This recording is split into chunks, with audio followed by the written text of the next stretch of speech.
Hello again. Welcome back to another guy talking about his opinions on a show instead of watching it for his own amusement.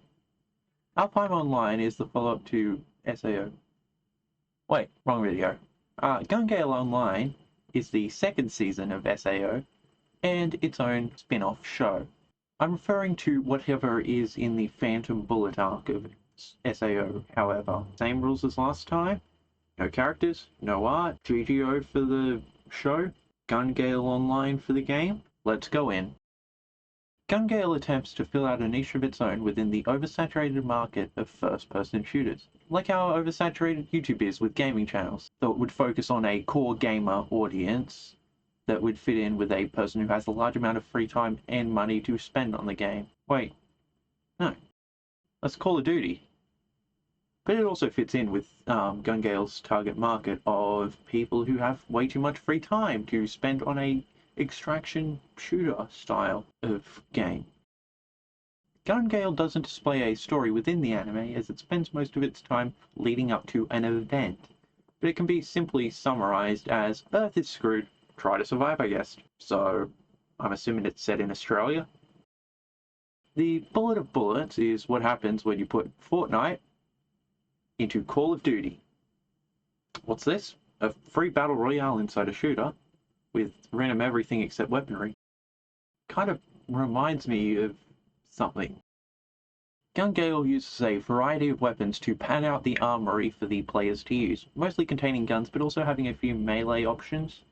A majority of these weapons are based on real guns that exist, but it can also be based on something completely fictional.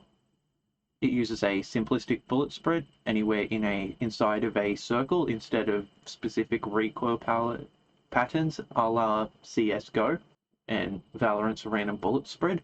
Gale also uses a variety of vehicles for travel between its locations instead of a teleport system as a method of getting from location to location faster. The system also uses my favorite stabilizer for South American countries, using in-game currency as a trade for real-world cash. Gale also uses a system for skins instead of specific player customization, which may have allowed the game to be built very quickly after the development software was released, as it is easier to build with specific small things. Gale Online reuses the cursor for enemies as a way of telling what is a player and what a monster is. The standard player UI displays similarly to Call of Duty or Battlefield's UI, showing the equipped weapons, the player name, the ammo, a distance from the camera, and a health bar in the bottom right, whilst showing squad health and names at the top left.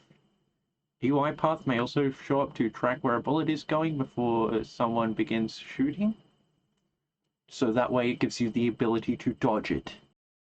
Gale has some monsters that may appear as miscellaneous mutated animals that may attack players as they travel throughout the dungeons, and small little creatures that work more as environmental set pieces than enemies.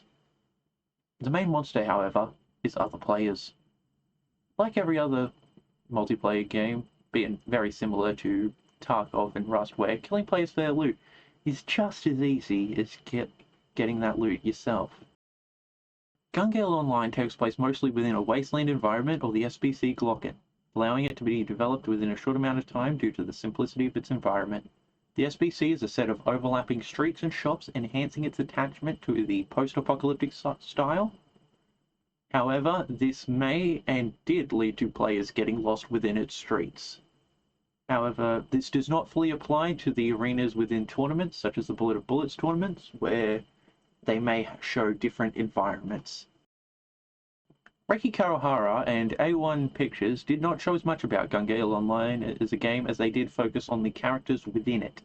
Limiting the cast to a comfortable level, Gale Online is built on top of a shell of a game developed that we can already see in most modern first-person shooters. The only major difference between this and the latest big realistic first-person shooter is that this is on VR and not PC, and that the game seems to be quite enjoyable by its player base compared to quite a few modern shooters. Oh, right. Warzone. That's what I was thinking of.